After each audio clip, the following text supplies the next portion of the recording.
metrics on the screen, healthcare in between. Physics, art, and math got us down this path. Historical tales come alive, where science and stories dive. Blended facts with heart, knowledge from the start. Need bridge blues we sing to the future memory.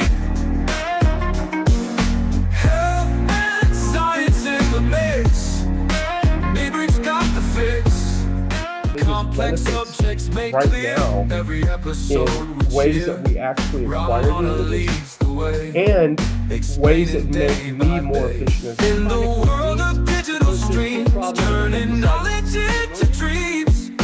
Through the tales of old, new stories unfold. Thank you so much for joining with me. It is truly an honor and a privilege.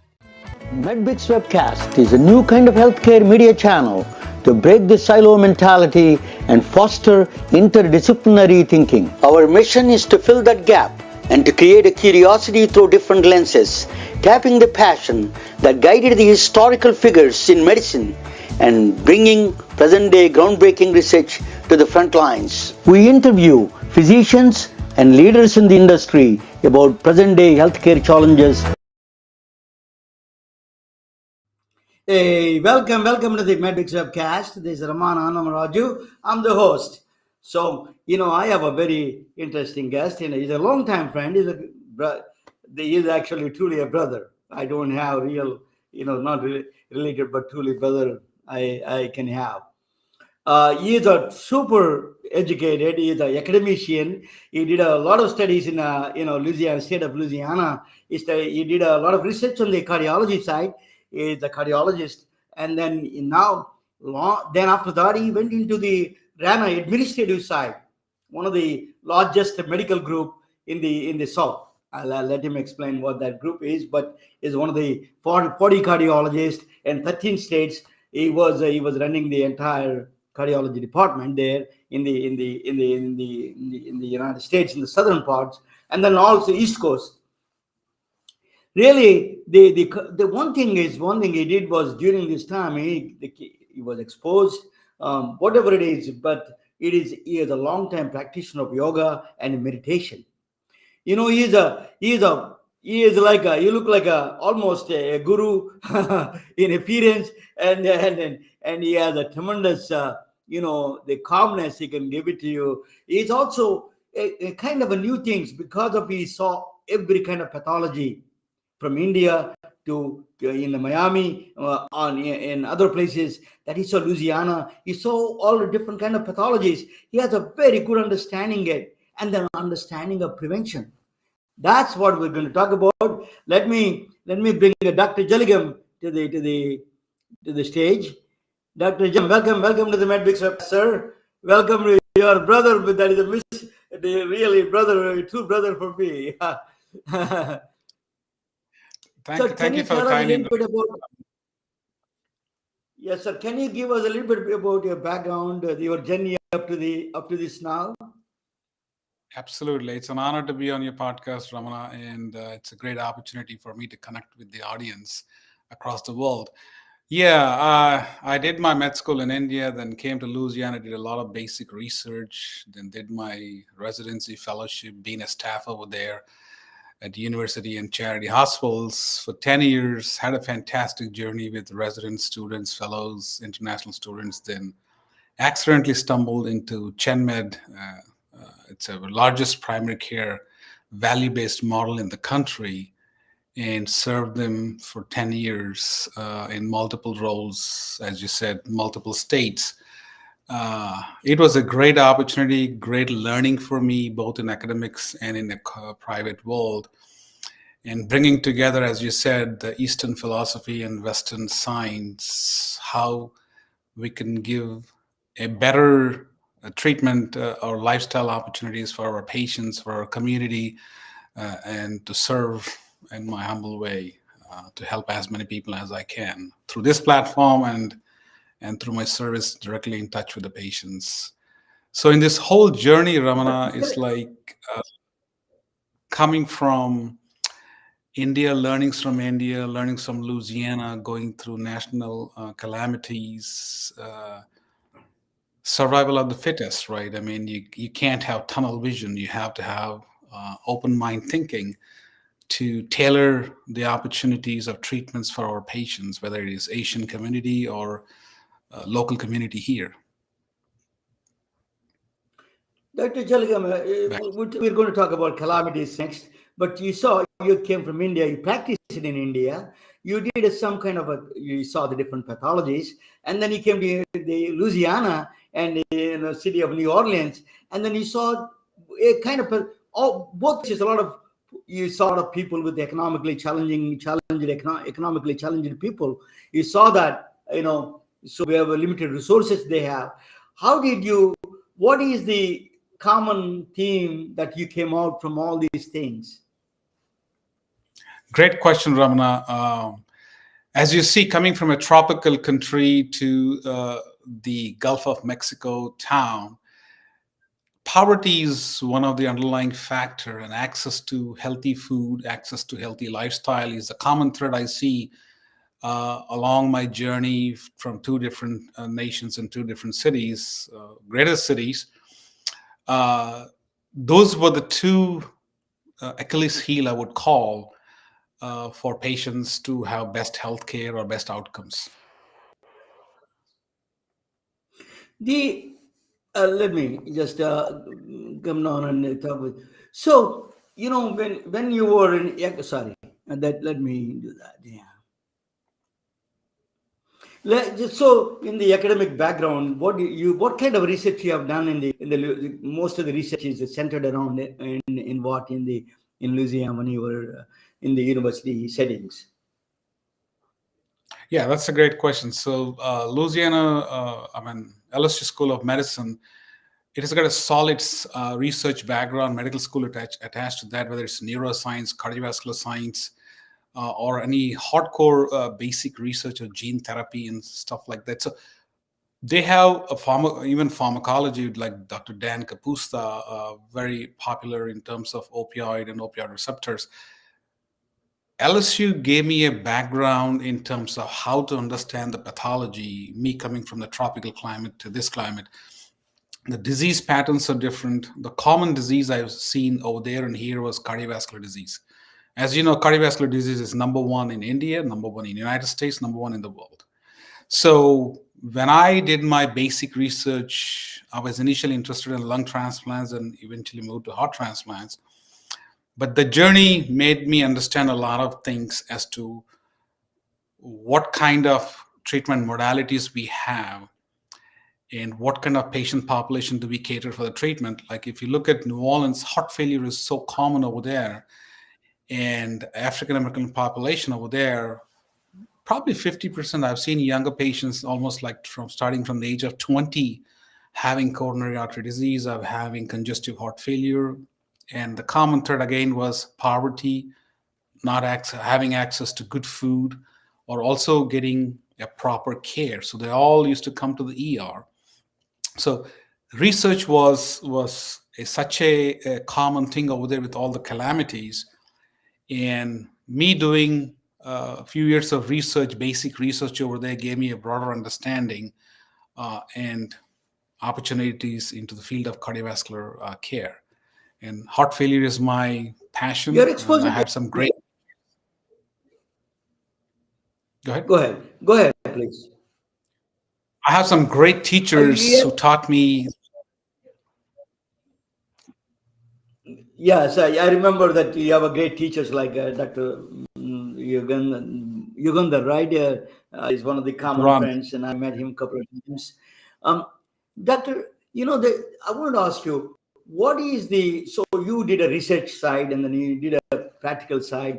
What amount is what is really genetic data? Is how important? What compared to the lifestyle? What are those two factors or both? So tell a little bit background about that. Which one playing a major role in the cardiovascular diseases? Great question, Ramana. I think getting trained in med school and practicing in real world are two different worlds. most of the time people are labeled that, hey, it is genetic, it runs in my family. But remember, genetics are modifiable based on the environment where you are. If I take you and put you in a jungle, your genetics is going to change according to the stress you get from the environment. So I kind of disagree saying that, oh, I have a family history of high blood pressure, I have a family history of high cholesterol.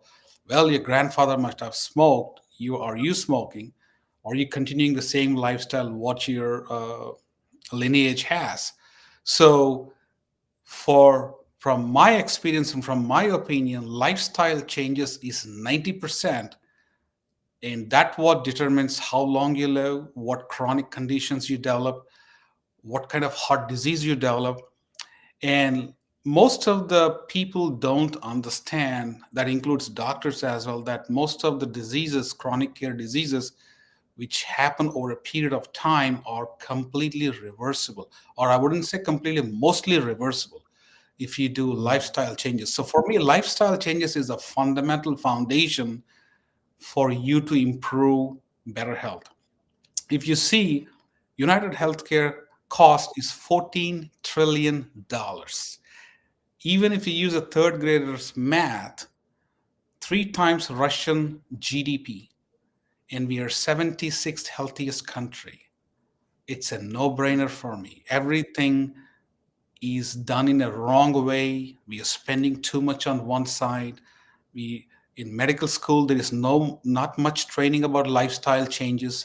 When you tell a patient, hey, you have to follow lifestyle changes, patient doesn't understand. You got to tell them. You got to give them a playbook saying that you have to follow this, this, this, then let's evaluate it. I think that's a missing piece here, both in terms of medical school training and practice patterns.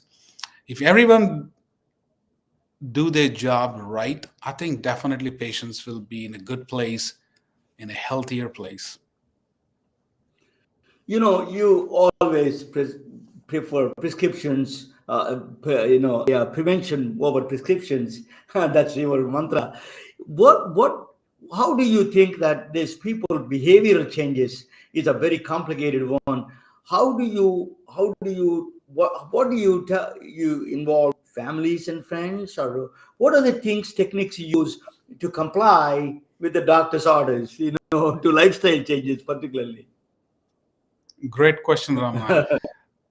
This I learned from few teachers on my prior practices from different academics and private world. Like, the trust between a physician and a patient is very sacred, and it is crucial.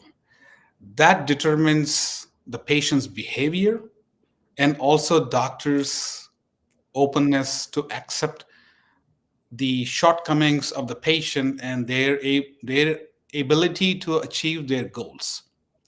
So doctor-patient relationship is very crucial. Insurance companies cannot control that. Payers like pharmaceutical industries cannot control that.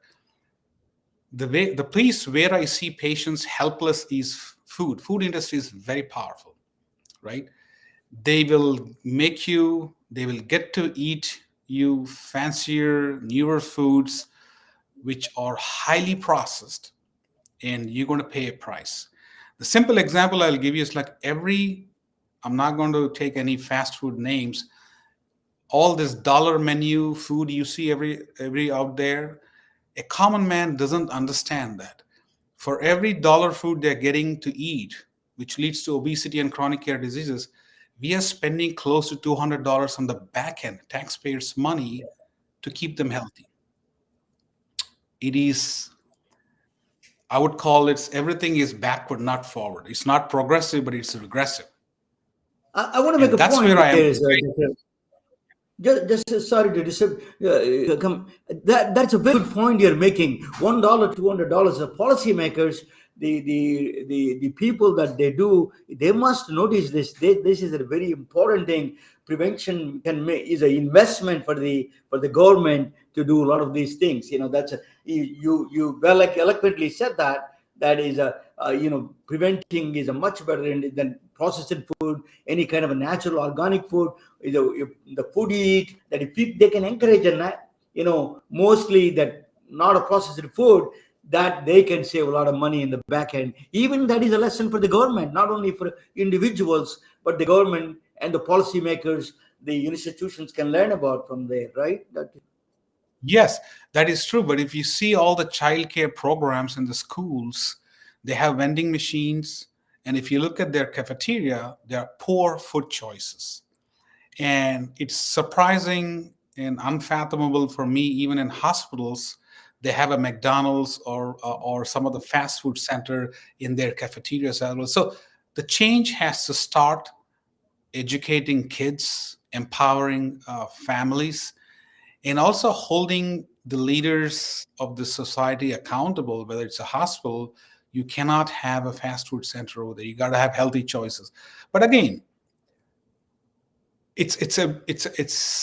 I feel like these are like mind games played to the gut bacteria. Like a patient, if I take a cheese pizza in one hand and apple in other hand, and if I go to a what I should say, a high school, if I go to a senior center, if I go to any gathering, people here would choose pizza over an apple. Why is that? Why is the psych like that in the society? Because fruits and vegetables are not considered a normal part of the diet, even though there is little emphasis, but most of it is lost in translation and ignorance. So people try to think that, oh, tasty food is healthy for me. No. The more tastier the food is, the sooner you're going to die. That's my logic. My daughter told me one time, that used to tell me if I like, she never used to like sushi. And then I took her 7 times. She said she now only likes sushi. She said that, wow, how did you change that? I asked her. She was telling me that if you eat anything 7 times, the brain thinks that you like it, and you started liking it, create a taste for that food. So it's all that in the mindset, as you say. That's exactly right. It's not a pizza that I like. It's a lot of educational. That's a mind setting is more important in what kind of food you select. Right? That is true. Definitely, that's where all the food industries play the trick of the things which will go, the molecules which will go and hit that craving centers. And second thing is the gut bacteria in the stomach. I call it as the garden of health. And whatever kind of food you eat, as you said, 7 times, 10 times, the gut bacteria starts to modulate itself and send the signals to the brain like, hey, I'm craving for this, I'm not craving for that. So your taste changes. And that's how most of the food industries play. If I take you into a jungle and leave you there and not give you anything else but whatever is left over there, your gut bacteria is going to change. Yeah. The other example I will give you is like people who got gluten sensitivity, who have all kinds of problems here. If you go to Europe and eat a bread over there, they don't have any gluten sensitivity. And I will give you another strange example. Recently in my clinic, my fridge was stopped working, and there was bread sitting in there for 1 month. And the bread did not have any mold on it. That is scary. Even the bugs don't want to eat that. That's a kind of. So basically, you play gut bacteria, like every organism is smart, has some kind of intelligence. So your gut bacteria plays major role in what you crave, what you don't crave. Dr. Jaligam, you mentioned just now is that gut bacteria's connection with the brain. So brain means mental health, right? Is all. How is it connected with the mental health and cardiovascular disease, all the other chronic diseases? How they are all connected together? I mean, mental health play a role there. So give us a little bit of background on that one, sir. That's a beautiful question. It's essentially you're asking me to explain quantum physics in words. Human body is such an amazing thing. If we believe in God or the superpower over there, this is the most sophisticated and a fragile system he has built, which is such a nimble cooperation between a cardiovascular system or autonomic nervous system, as you know, or any other system in the endocrine system. I will give you a simple example. I'll ask you one question. If you see people consume a lot of milk here, the bones are weak. There's highest amount of osteoporosis. There's highest amount of fractures. But there are all these fancy medications to prevent the osteoporosis. But the missing link here is fundamentally vitamin D. And vitamin D comes from zero cost sunlight.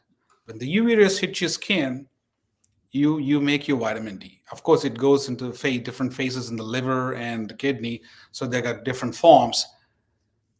Vitamin D is low in most of the US population, any ethnicity. That is directly, I've seen, related to patients with anxiety, depression, cardiovascular disease, autoimmune disease. You name it, it is connected. Even Alzheimer's, they say, yeah. Alzheimer's too. So again, coming back to that, to the gut bacteria, you need essential amino acids, you need essential vitamins, all these things for the system to function in a synchronizing way, right? You know about autonomic dysfunction. The autonomic dysfunction is a lag between the nervous system and the cardiovascular system. Why did that the synergy or the synchronization is lost? It is due to some infection or deficiency in something which can lead to that dysfunction. Similarly, chronic diseases, all the osteoarthritis, like people who are depressed have fibromyalgia, chronic fatigue syndrome. Everything is subtly interlinked to each other. This is where I emphasize on back to lifestyle. Diet is 80% for me, exercise is 20% for me. Let us go back to that. The diet is 80%. Indian Ayurveda says that food as a medicine. Medicine is the food you have to consume like a medicine. It took me a long time to realize that, Dr. Jaligam. But I tell you, that is such a powerful instrument. I eat only one meal a day, but intermittent fasting I do. It is really worked wonders for me. And then it gave me vitamin D. That's really changed my lifestyle, and I felt a lot better with that one. So tell us a little bit about that. Can you expand on that one a little bit? Absolutely. That's a kind of a discipline, Ramana. That's a great question you asked. People who eat less live longer. And my dad, he always used to say, like, you got to always eat half empty. Your stomach should be half empty, Right. not full. And the type of food too, right? I mean, in the past, prior to industrialization, people used to eat butter. People used to eat ghee. And ghee is considered is the master king in Ayurveda and in the Rasayana Shastra, where people used to consume ghee right before they ate a meal. And they used to generally eat 1 to 2 meals a day. The breakfast concept came when General Mills or all this breakfast cereals after industrialization started. Prior to that, people used to eat either brunch or dinner. Done. With the ghee. With the ghee. With the ghee, Ghee exactly. is the saturated fat, they boil the butter into the ghee, right? Correct. For Americans who don't know what the ghee is. Correct. So there is a wrong concept out there saying that saturated fats are bad. People ate this for thousands of years. Yes. Right?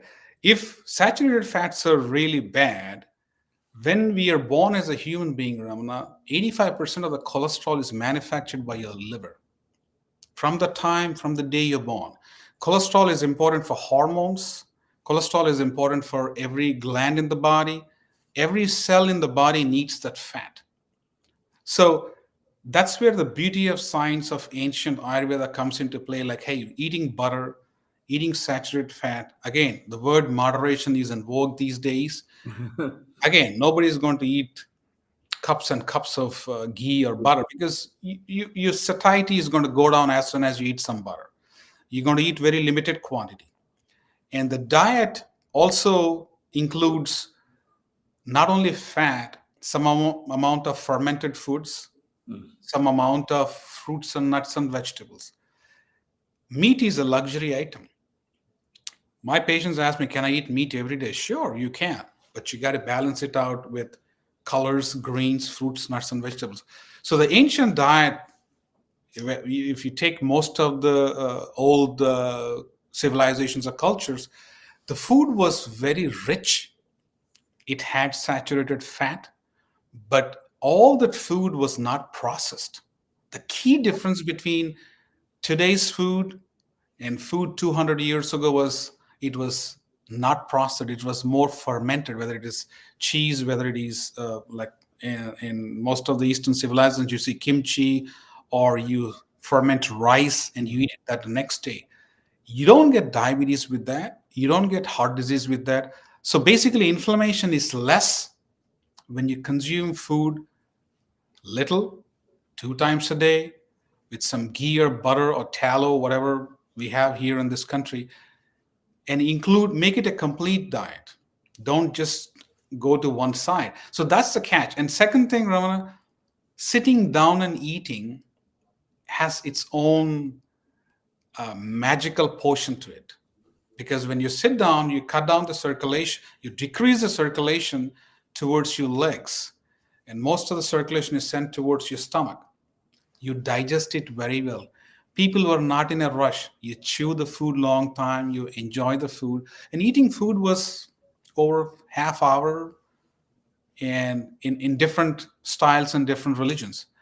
Whereas here we sit on a table, our blood is pulled to the legs, we quickly eat, mom and dad push, eat, come on, I'll give you 5 minutes, eat it, gulp it down.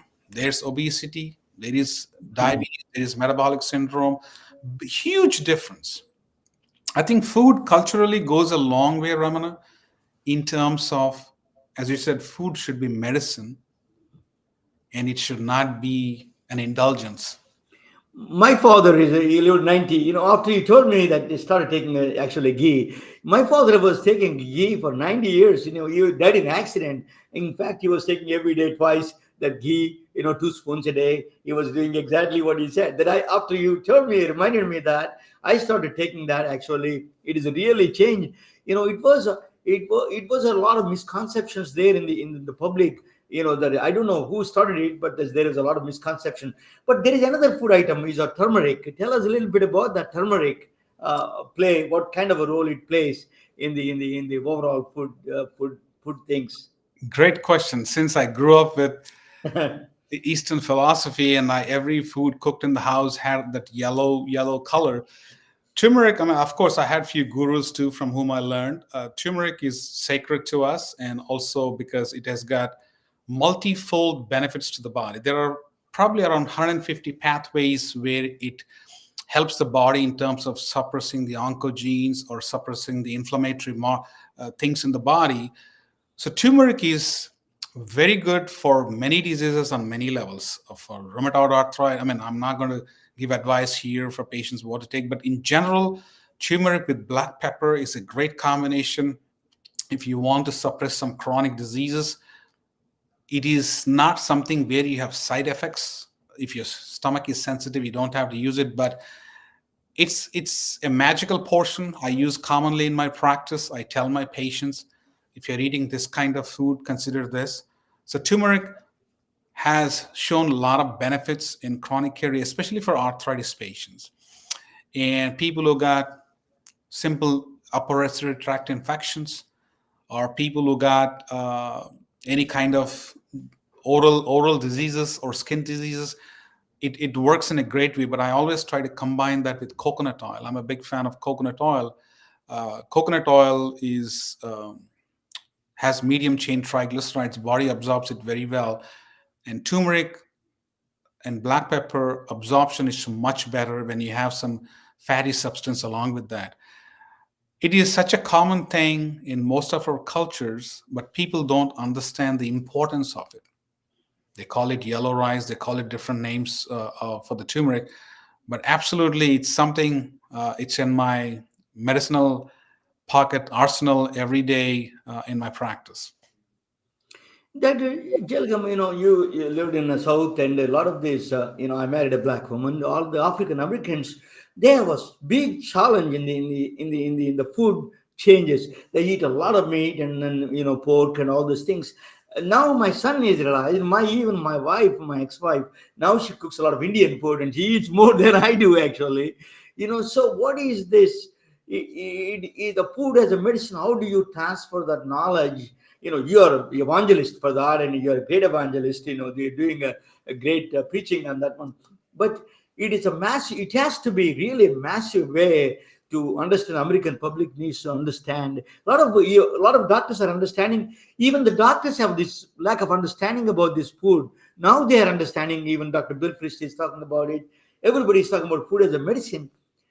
This mantra, how do you convey it to your patients, and particularly that patients came from a different cultural backgrounds? That's a great question, Ramna. And the way I empower my patient is, first I'll assess what is their level of understanding. What I've seen is the level of fear in every patient's mind. Anytime I talk about butter and ghee, everyone says, "Oh, that is bad for heart." I said, "Who told you that? Where did you learn this?" It is imprinted in everyone's mind across civilizations, across countries. If vegetable oil is the best, why is cardiovascular disease number one in the United States and the entire world? Yeah. Everyone should sit and ponder and say, I've been using olive oil and I had a heart attack at the age of 50. Yeah. My grandfather used ghee, he didn't have a heart attack till 95. Yeah. It's a no-brainer.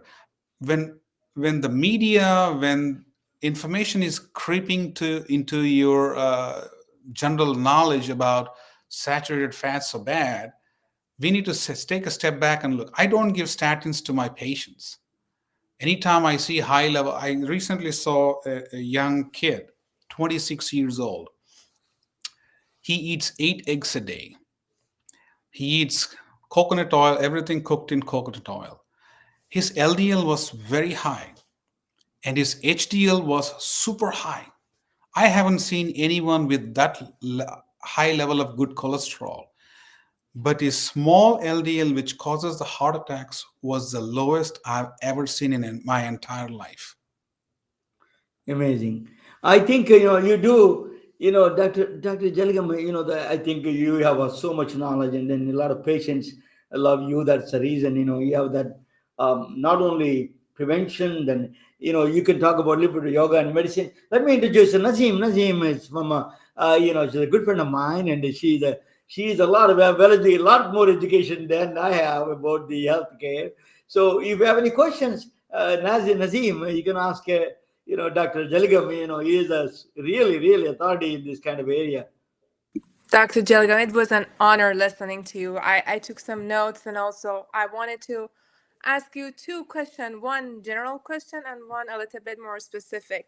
Is there, first of all, since I have this opportunity of talking to you, is there any advice that is there any missed milestone or anything that we do? You mentioned some of them, but anything that you can give advice so I can, refer to my 84-year-old father and 74-year-old mom? Is there anything that I can let them know in order to change their lifestyle, or anything that help me, have them more in my life? That's a great question, Naseem. The way I would treat my parents, that's very kind of you, and that shows the affection you have for your parents. It's like I divide food into 2 things: God-made, man-made. Whatever is man-made, you're going to pay a price. Whatever is God-made, you're going to live healthy. So the simple things, depending on the age and everything, try to grow as natural as you can. Don't fear fat. The ghee, the butter, and coconut oil, I would give them without hesitation. Number 1, cook everything in that. The food doesn't get oxidized, the oil doesn't get oxidized, and they will try to reverse the body. Give them local fruits, give them local honey. And turmeric, as Ramana mentioned, if you can't cook it, give them in a capsule form. These are all kind of anti-aging. I kind of think like antioxidant diet, right? If they drink tea, put some cloves in the tea. put some cardamom and cinnamon. These are all natural stuff. And I am big proponent of that. And also ashwagandha, as you try to age, whether it is dementia, whether it is any kind of chronic disease, that's been used for thousands of years, no side effects. Nobody can patent turmeric, nobody can patent ashwagandha. No pharmaceutical industry will do a trial on that because there's no money in it. Before you go to second question, I wanted to ask you, Doctor. That just I want to mention one thing. You know, Dr. Jaligam, when we were growing up, we all ate only seeds, right? The human seeds or the seed. How the natural food means now they process it, they make it a powder and everything. Is there any difference between these kind of things? And just if we can like turmeric roots, just small pieces, rather than powder, that's kind of thing. Is there any difference there? Good question, Ramana. My fundamental thought process is everyone wants to make money, whether it is turmeric, whether it is spices. They mix adulteration. There is adulteration in that. So I try to go for a brand which has got more popularity and always look at ingredients. And there are some grandma tricks to identify whether it is a true one or was adulterated as turmeric, because people can add color to that. And same thing with black pepper or cumin seeds or anything. I think there are some techniques. I don't know everything, but I learned from my extended relatives, like, hey, this is how you identify whether it's natural or whether it is adulterated. So that's what I would recommend. But coming back to the question, Naseem, give them the most natural. You take care of them like your babies. Give them the most natural food, less processed.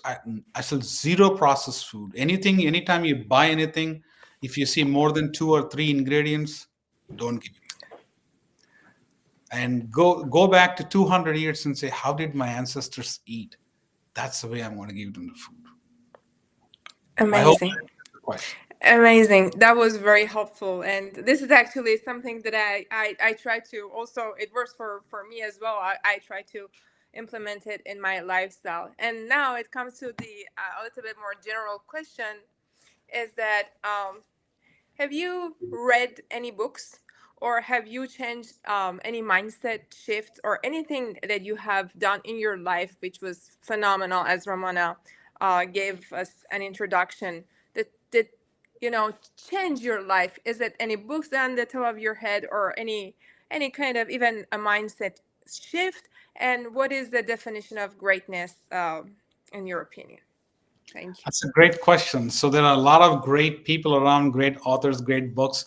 I do have some books in my clinic, and when patients come, I show them those books.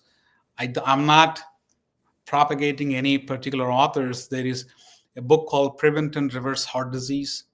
The diet is very strict. I don't follow that diet, but at least it gives an understanding. And how to reverse chronic diseases is written by Dr. Dean Ornish, a very famous guy in California. And Prevent and Reverse Heart Disease is written by Dr. Esselstyn. And there's Dr. Greg guy who says How Not to Die. And there are a few books. There are a few big plant-based guys. And I'm not a proponent of plant-based diet. I would say diet should be a wholesome diet from dairy or what your body can eat. Because according to Ayurveda, the 3 types of bodies, Vata, Pitta, and Kapha. Right? People who make more mucus, people who are always hot and burning, and people who got a lot of inflammation in the body. So the different kinds, but again, as you said, my aha moments were this. When I read that book of Dr. Esselstyn, Prevent and Reverse Heart Disease, there was this cardiologist who had 90% disease in one of the main coronaries. And he went on lifestyle changes, and his angiogram 2-3 years later was completely clean. What I'm trying to emphasize here is the creation. If you believe in the creator and the creation, this body is amazing. It has the capacity to reverse most of the stuff.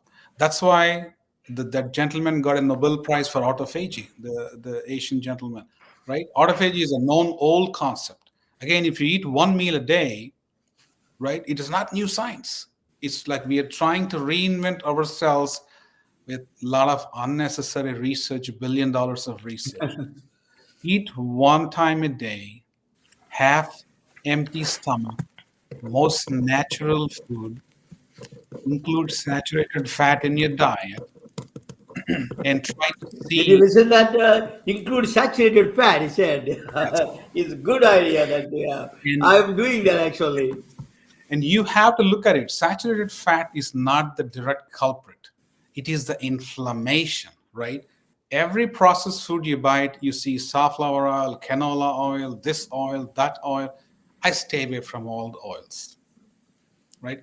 So make sure you buy food which is most natural, and food has to be it has to have kind of a proportionate in terms of fat, protein, and carbohydrate.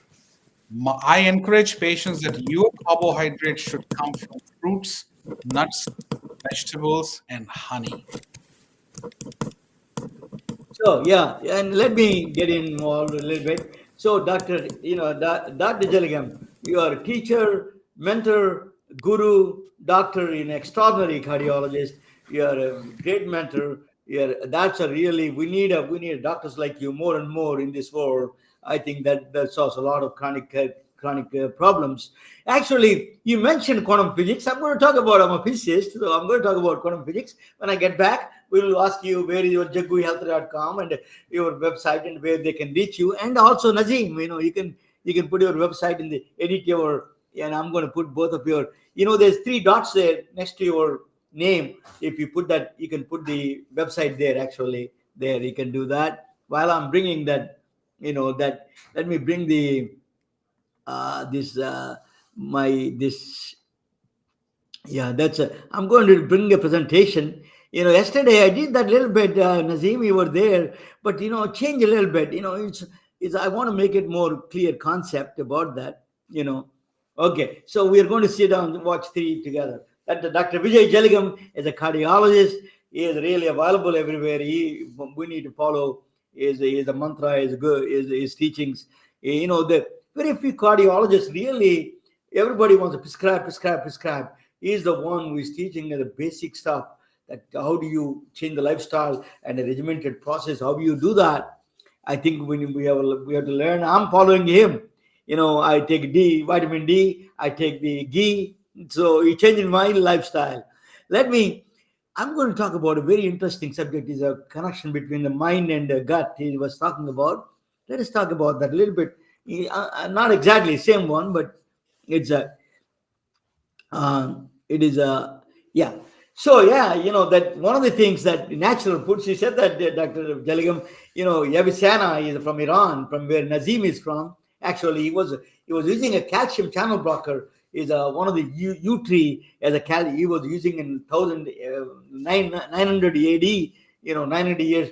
Oh my God, 2,000 years ago, he was using this kind of medicines. The English U-tree as a calcium channel blocker. Aristotle, Chris Langton is a computer scientist. He's talking about artificial life. Stout Kaufman explained what is a life is. This is here is what I'm going to talk about is what is intelligence. Everybody, I'm in Silicon Valley. It's a morning to evening. Everybody talks about intelligence here. What is that intelligence means? So there are 3 kinds of intelligence. That's a very interesting. Human intelligence is a very different than animal intelligence. Is a kind of there is a commonality there. I will explain to you what this common thing. Artificial intelligence, machine intelligence. There's 3 of them. There's a black box. Is something everybody is talking about. I'm going to explain that is a common with all of them. That is going to be. So it's a very 15 minutes.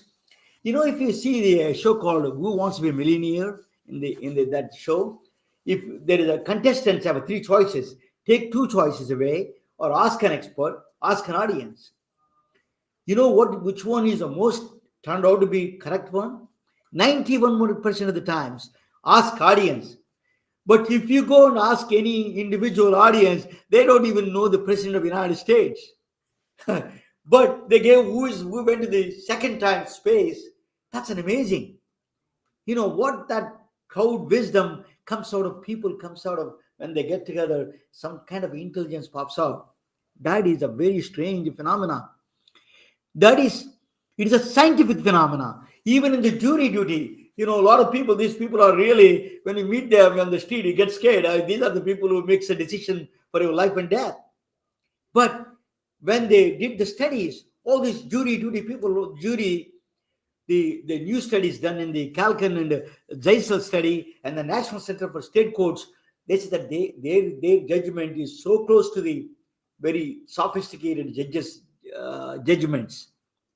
So these are the wisdom of the crowd. For example, one more thing is the experts, others wrote, these are British experts, right? The Britannica, that is written by, they sit down, the experts, they start writing about the world, right? That is everybody, Encyclopedia Britannica, we used to use it when I was a kid. But Wikipedia really beat them to the pulp. Who wrote the Wikipedia? Bunch of common people that you don't even know. So bunch of common people who wrote that became a crowd intelligence, became a powerful unit. A wisdom of the crowd is called. Wisdom of the crowd is such a powerful, it is a physics, it is a science. That is what I'm going to explain to you, how powerful the wisdom of the crowd is. Wisdom of the crowd is truth among just bunch of simple people. They don't have any degrees, they don't have a understanding of a lot of worldly things, but they come up with a complex decisions. They make a complex decisions, they come up with answers. That is a mystery in science. It's a true mystery in science. It is called, I tell you what that name, it has a name in science. It is called, so before I give that name to you, animals have intelligence. That's intelligence is very different. For example, ants, the lowest form of their neurons, you can count them with the hand, that many, there are a lot of them, but bunch of ants together build a complex colony. They build colonies. And then, they look for the food. The way they look for the food, the Phenom trial, you need to read about that. That optimization algorithm, actually Amazon and other people, they use for the vehicle routing purpose. That we are learning from the ants. So bunch of ants together come back with one of the most complex behavior. It is very strange phenomena that how you come back with that one. Then flock of birds come, for example, the birds you do, and then they behave in the sky, bunch of together, they don't collide each other. Bunch of thousands of birds, they together, they do a strange dance there. There is something in between. There is something, what it does is, that is called, it is that universe has intelligence. For example, bunch of electrons, if you put in the super cool state, near the absolute temperature, they can lift up the train, the maglev trains, the magnetic lift they can train. This is a very strange phenomena. This cannot be explained by science. They know how they do it, but they cannot know why, how they do it. Something is missing. Human brain, consciousness, bunch of neurons firing signals. They only fire signals. That's all they do. But we have a love, we have a hate, we have a liking. All these emerges from the complex behavior from the human brain. So this is called hard problem of consciousness. The name in science, that is called emergence. Simple rules, simple objects. Input is known, output is known, complex behavior comes out. That is an emergence is in between. That is called emergence. That's a mysterious phenomenon in nature. It is the strong emergence they call, particularly these kind of things. We don't know how they do that. You cannot, by looking at the complex behavior, by looking at the ants, that the colony, you cannot tell these ants build that. You cannot deduct it. If you tell me how they did that, you don't know. If you just give you the train, how the electrons, bunch of electrons are given to you, and say, tell me how the train. They have to see the train, and they went backwards in experiment. So there is no way that is a black box. That is called a black box. Emergence is a black box in this one. I tell you that emergence is. So black box is now we call that black box actually. Black box is a nature's mystery. It is not somebody thinking that IT guys did that. No. There is nothing is there. This is a nature's embedded mystery to us. It is, you cannot find out. There's no laws can explain that, the emergence. It's a big challenge for physics people. The scientific people is a big challenge. It's a computational problem also. So simple, a black box is a system whose internal workings are unknown, but whose input and output are observable. You know the input, you know the output, but we don't know how they came out. But who shows that kind of thing? ChatGPT is showing that astonishingly that intelligence is showing. It takes a bunch of data and then showing the human-like behavior. It's writing like a human. It is behaving that because that emergency is coming out. So it's first time we are realizing that a computer machine has the intelligence. It is coming out with this kind of emergence property there. It is the truly emergent property coming out of the ChatGPT. That's called astonishingly smart. That is where challenges are ahead. That's a new intelligence. That is a black box, self-supervised learning, for example. That is a learning by itself. That is an emergence. That is called emergence. We do not know how it does it. That is a mystery right there. So those are no laws that we can tell. There is another doctor, Stuart Kaufman, still alive. He's 1939. He was born. He talked about a little bit about this. He said that universe has a property called self-organization. That creates, is a Santa Fe Institute, is an institute where they tackle bigger questions. He's a polymath. He's a physics professor. He teaches engineering, and he is a Stuart Kaufman. He's a medical doctor. He graduated from San Francisco here. Life is an emergent property. He talks about life is emergent property. Suppose you take a tea, you put a black tea, and you put the milk inside. The milk before it becomes the completely same color. That change, while it is changing, that change he calls as the life.